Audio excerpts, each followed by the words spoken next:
Happy New Year's!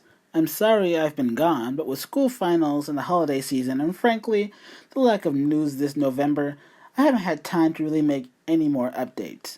But with a new year comes more actual news, so without further ado, let's do further. But quickly, a note, despite the recent Cena Release trailers for new updates and such, there is no word on Cena Release Global.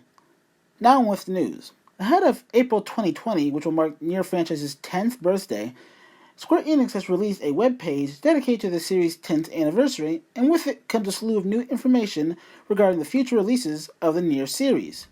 This includes new news regarding the upcoming concert Nier Orchestral 1 2020, which will be held in Tokyo and Osaka in 2020, 10 years to the day after Nier Gestalt and Replicant was released.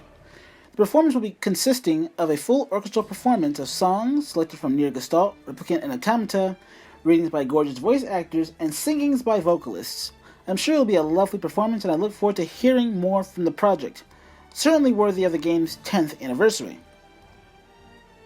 On December 17th, as first announced by Game Talk, and further elaborated by the website known as DualShockers, it has been uncovered that Square Enix has purchased the trademark for the Nier series. The request was made on November 29, 2019, and published December of the same year. What does this mean? Well, speculation. It could mean, as many in the community suspect, including myself, that Square Enix is ready to make Nier into a full-time series under them, just like Drakengard was made into a more complete series with an addition of works and such over time. Under them. As for those who didn't know, Nier Gestalt and Replicant were published by Cavia, not Square Enix. What makes this seem even more likely than it already is that Yoko Taro, in a recent interview with Siliconera, remember that name, was asked, quote, "Can you share your ambitions going to the year 2020 and a message to our readers?" And he had this to say, quote, "Next year is Nier series' 10th anniversary, so there will be various events. We're also continuing the collaboration event with Final Fantasy.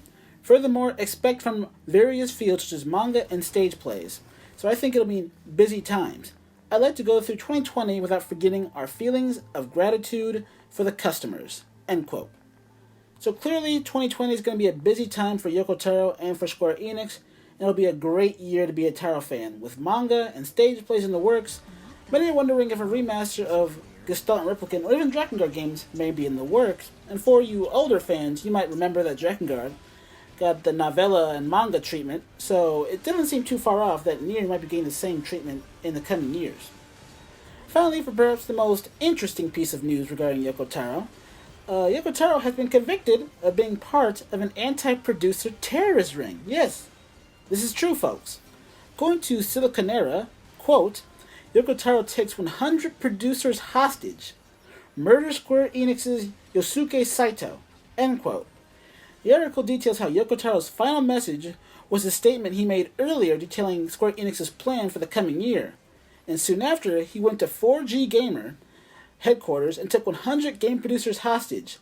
The siege continued as he screamed "Happy New Year's, death to producers." The hostages had about 100 Gs of explosives attached around their necks, and Square Enix producer Yosuke Saito was murdered as an example. The brave reporter who recorded the story reported breaking into the rooftop basement to confront Taro, calling Taro an absolute evil. The message ends with the reporter being caught up in the anti-publisher revolutionaries and killed. Okay, so obviously this was just Taro being cheeky and having fun with the interviewers, and if you want to see the entire article detailing this hilariousness, I'll leave it posted below in the description. Otherwise, that's all the news for the month of December.